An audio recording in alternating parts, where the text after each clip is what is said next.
ప్రేక్షకులారా, ఈయన ఎవరండి బాబు?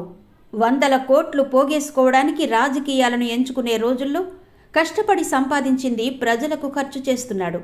ఉప ముఖ్యమంత్రి అయ్యి మేడలు మిద్దలు కూర్చుకోవాల్సింది ఉన్నదంతా అమ్ముకుంటున్నాడు. దేశంలోనే రాజకీయ నాయకులకు ఛాలెంజ్ విసురుతున్న ఆయన ఎవరో కాదు, ఒక నాయకుడు, ఒక సినీ నటుడు, ఒక దాతృత్వ శిల్పి.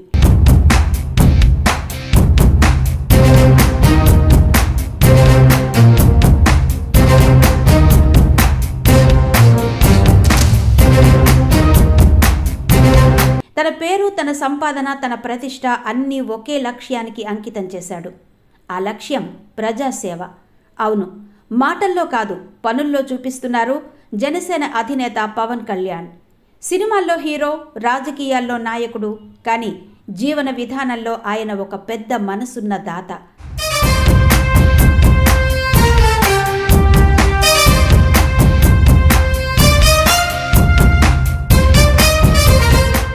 రాజకీయాల్లోకి అడుగుపెట్టినప్పటి నుంచి తన సినిమాల ద్వారా సంపాదించిన డబ్బుని ప్రజల కోసం, పేదల కోసం, ఉపాధ్యాయుల కోసం వెచ్చిస్తున్నారు పవన్ కళ్యాణ్. ఉపాధ్యాయ దినోత్సవం సందర్భంగా పిఠాపురం నియోజకవర్గంలో మరో విశేషం చోటు చేసుకుంది. అక్కడ 2000 మంది ఉపాధ్యాయులు, లెక్చరర్లు ప్రత్యేకంగా గౌరవించబడ్డారు. అవును, వారందరికీ కొత్త బట్టలు పంపిణీ చేశారు ఉప ముఖ్యమంత్రి, జనసేన అధినేత పవన్ కళ్యాణ్. ఇది ఒక్కరోజు చేసిన పని కాదు.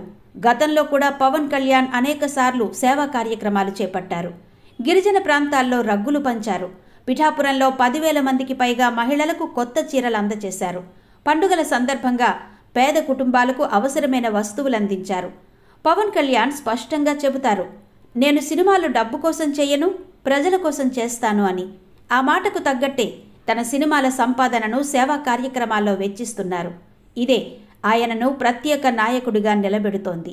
ఉపాధ్యాయ దినోత్సవం సమాజానికి మార్గదర్శకులైన గురువుల పట్ల కృతజ్ఞత తెలపడానికి ఒక ప్రత్యేకమైన రోజు. ఆ రోజునే పవన్ కళ్యాణ్ 2000 మంది ఉపాధ్యాయులను గౌరవించడం, వారికి బట్టలు అందించడం అందరి హృదయాలను తాకిన ఘట్టంగా నిలిచిపోయింది. ఒకప్పుడు తెరపై హీరోగా పోరాడిన పవన్ కళ్యాణ్ ఇప్పుడు నిజ జీవితంలో హీరోగా మారారు. పేదల పక్కన నిలబడి ఉపాధ్యాయులకు గౌరవమిచ్చి, నేను నాయకుడిని మాత్రమే కాదు, ఒక దాతను కూడా అని రుజువు చేస్తున్నారు. ప్రజాసేవే తన జీవన మార్గం అని నిరూపిస్తున్న పవన్ కళ్యాణ్ ఉప ముఖ్యమంత్రి పదవిలో ఉన్న సాధారణ ప్రజల మధ్య తిరుగుతున్నారు. దానం ద్వారానే తన మహత్తును చాటుకుంటున్నారు. సినిమాల్లో హీరో అయిన పవన్ కళ్యాణ్ ప్రజల గుండెల్లో కూడా నిజమైన హీరోగానే నిలిచిపోతున్నారు.